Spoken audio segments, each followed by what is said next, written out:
Hi there everyone! Happy New Year! It's January, it's a new year. I hope you had an amazing Christmas and a really good New Year's Eve. I was in Edinburgh for mine and it was amazing. It really is winter now in the UK. Not for the faint-hearted. If you live in the UK, you'll know what I mean. There's no more leaves on the trees, is there? Everything's kind of dormant, sleeping, and all of us just feel like doing the same. But we must not. We must be motivated. So this is the video for you if you just need a bit of sparkle in your life, a bit of motivation, a bit of new inspiration. This is your year. You're going to make all your dreams come true this year. Let's say hello to January, but also to a new journey for all of us. A lot of people really don't like January. It's a bit of an anti-climax feeling, isn't it? After the amazingness and excitement of Christmas. And then it's just January. The mood is a bit flat, a bit lackluster. Personally though, I don't look at it like that. I look at it as a month for new beginnings. I look at all my bad habits, reflect on the year before, and just think, how can I get better? A lot of people in the UK do something called veganuary, which is when you go vegan for the month of January. And that means that you cut out all animal products. That's quite a big challenge. I think people just feel that they need a detox after Christmas with all the indulgence. So for me, it's all about turning that negative energy of everyone saying, oh, January, it's so boring and depressing, and turning it into a positive kind of energy. We could be using that time in the most constructive way to enhance and improve our lives. So now, I'm going to give you some language for this time of year. We've got some phrasal verbs and we've got some expressions. The first expression I want to teach you is to get your teeth into something. To get your teeth into something. And that means to do or deal with something with maximum energy and enthusiasm. So this could be a new project. My friend had an idea for a business and she's going to start in January. So that will be a really nice project for her to get her teeth into. I'm so happy for you, Natalie, and I hope it goes well. Number 2, we have a phrasal verb, and that is to take up. To take up. This means to start a new hobby or a good habit. Usually this is starting something that will enhance your life and make it better. I'm going to take up yoga as soon as possible this month. That is my challenge. Are you going to take up anything new this month? Let me know in the comments. Number 3, we have another phrasal verb, to cut out. Now, cut out is to remove something from your life. Usually it's something dietary related, like sugar or alcohol or meat.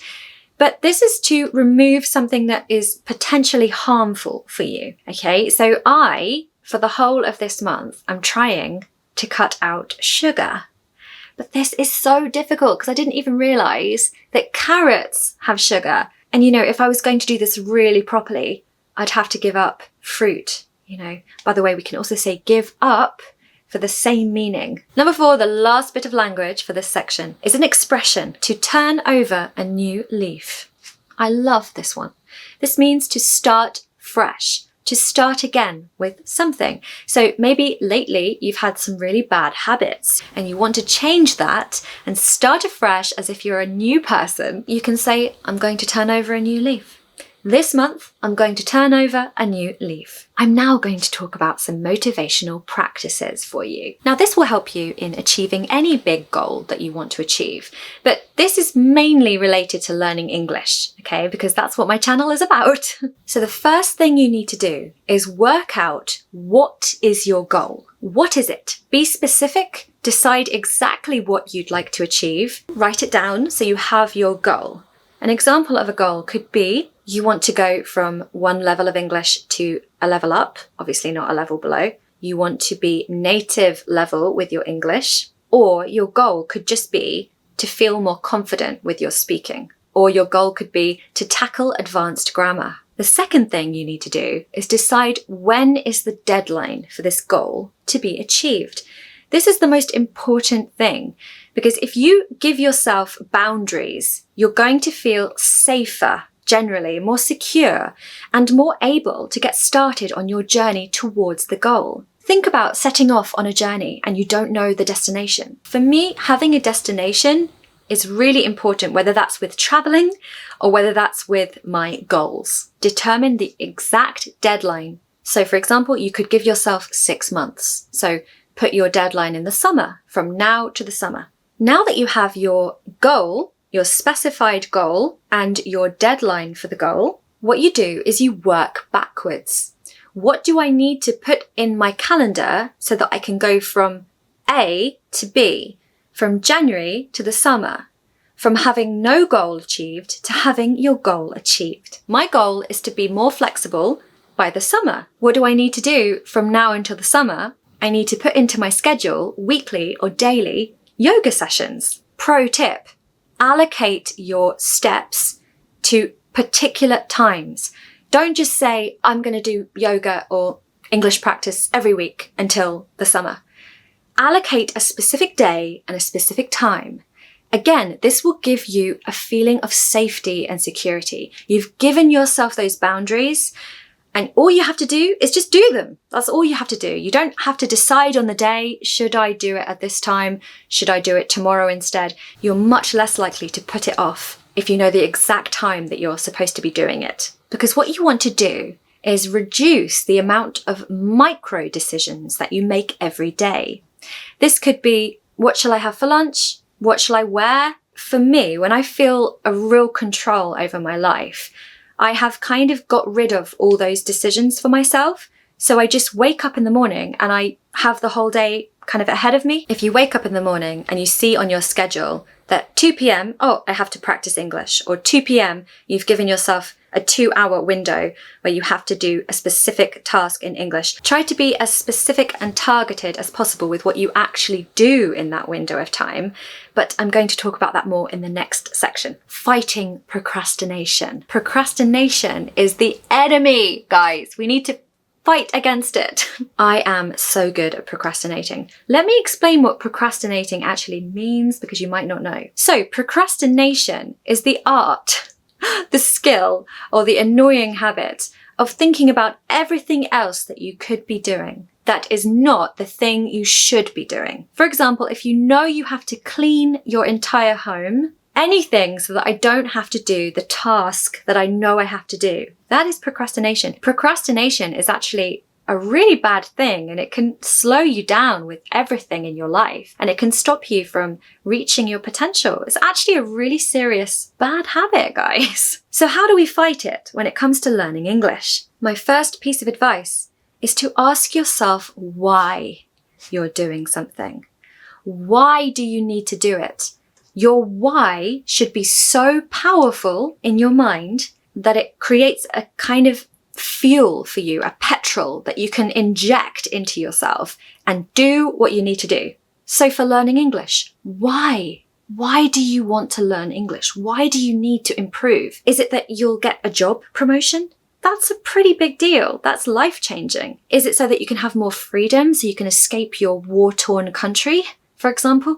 That's a pretty big incentive to do something. Determine your why, the first thing you do before anything else, before the how, before the when, before the what. Because human beings, when it comes to doing something they don't want to do or something that is challenging for them, they will naturally try not to do it, or their body will try to think of reasons why they shouldn't do it. But if you've got that why, that reason that you're doing it firmly lodged in your mind, or even written on a piece of paper and on the wall, that is going to help you do the thing that you don't want to do. My second piece of advice when it comes to fighting procrastination: once you've determined your why and the reason you're doing this big challenge or something difficult, if that still isn't getting you off your chair and moving to the place where you need to do it, or going from your sofa to your desk or your bed, hopefully not your bed, to your desk, I have another strategy for you. Try counting down from 5.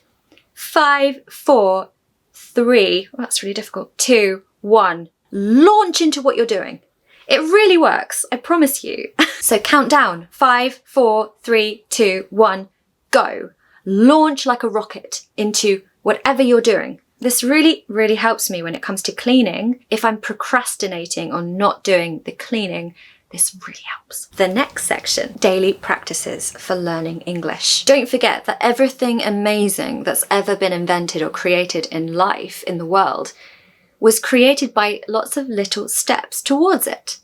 So your daily practices are very important. When it comes to improving your English, it can be really overwhelming and unhelpful when your teacher just says, read more books. Just read more books. Or build up your vocabulary. Just go and build up your vocabulary. How are you supposed to start with that? That's kind of just very general, isn't it? So what you need to do is break that advice down. Break it into daily habits, daily practices that will help you tackle that massive task. So number 1, building your vocabulary bank. So let's talk about this one first. I think we all know how important vocabulary is. It's the one thing that my students come to me saying, I need more words. I don't have enough words. I can't express myself. Let's break this down into daily practices. Every morning when you have your coffee or your tea and your breakfast, for me it's just a coffee. I'm crazy. I just drink coffee for breakfast and nothing else. Read an article online in English. So you're sitting there at your desk, all cozy with your cup of tea or coffee, and you're just reading an article. Stay away from the news when you do this. Don't fill your head with negative stuff. There's actually a really nice website called the Happy News Hub, I think, and they just report on happy news. It's amazing. There are articles about animals, about positive things in nature that are happening. You know, when the whole world is a complete disaster, it's really nice to read something happy, just to put a smile on your face. Of course, we can't forget the terrible things happening in the world, and, you know, we don't want to be naive to them and not know about them. But when it comes to learning English, my advice is to read something that is going to be positive and happy. As you're reading, you're probably discovering new words. Write them down. Keep a list. In fact, get yourself a new book, a really nice leather-bound book, a journal or a notebook, and just write down all of the words that you find in these morning coffee articles. Just write the date, write down all the language that you didn't understand in the article. Listen to music in the background, maybe some classical music. What you're trying to do is create a gentle atmosphere around doing something potentially challenging. Trust me, it'll make your brain and your body much more into doing it again and much more looking forward to doing it again the next day. Carry your vocabulary journal or notebook around with you wherever you go, if possible. Get it out on the bus, have a look at it, go down the list, be like, oh yeah, that was good. You're making learning English into a wholesome, happy activity that can easily be put into your life and doesn't have to be forced into your life in this horrible way that doesn't really suit the structure of your life. The second thing, surround yourself with English. A lot of teachers tell that to their students to encourage them to improve their English by just saying, surround yourself with English. Well, what does that mean? How do I turn that into a daily practice? Especially if you're not living in a native speaking country, how do you surround yourself with English? That sounds impossible. So the first thing I would say is try to talk to a native speaker every day. And I know that sounds really hard, but maybe you can find a way of doing that. There are some platforms and websites now where you can pay not much at all and have just conversation with natives. Even if you don't really understand what they're saying, it's still good to get the English into your ears, you know, as much as you can. Why not change your radio to English? I know not many people listen to the radio anymore. I do. I actually love the radio. I always put it on when I'm chopping vegetables, actually. For example, podcasts. I guess people are more listening to podcasts now. Try listening to them in English instead. Read books, especially if you like reading anyway. Books are wonderful, wonderful things that we can all embrace and love to bits. Especially in a digital world, books have become such a gorgeous, timeless, I can't even describe how much I love them, and going into bookshops and just being around books. First of all, choose a genre of book that you actually like. So a book that you would have read anyway in your native language. You can even consider rereading a book that you've already read in your native language in English. That is an amazing thing to do because you already know the story and really focus on all the vocabulary. It's a really good thing to do. For me, it works to say, right, every evening at 9:30 p.m, just before I fall asleep, I'm going to go to bed, all cozy, pajamas on, ready for bed, and read. Because for me, that is the best time, the most gentle time for me to take in information and digest it properly and process it. So I found a window of time that works perfectly for me, and it's not like I've forced the reading into my life somehow. It just fits in. That's what you need to do. Find a time every day. Maybe it's just after lunch. Maybe it's in your lunch break. Maybe it's in your coffee break in the afternoon at work. Find a time that works for you, commit to it daily, and that will be your reading time. The last section of the video, I'm going to tell you my favourite motivational quotes. I like to jot down new quotes whenever I see them on Instagram in my little notebook, because I just love just flicking through them and getting inspired. It really works. Attitude is the little thing that makes a big difference. A dead-end street is a great place to turn around. The bad news is time flies. The good news is you're the pilot. Don't talk, just act. Don't say, just show. Don't promise, just prove. It is often the small steps, not the giant leaps, that bring about the most lasting change. Be there for others, but never leave yourself behind. Do it now.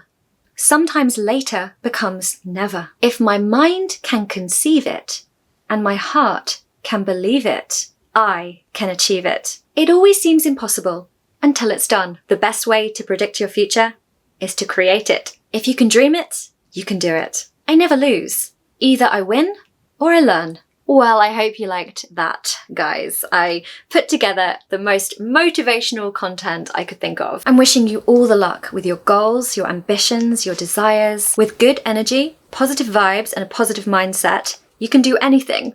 This is your year to improve your English. Good luck, and I'll see you next Friday. Bye.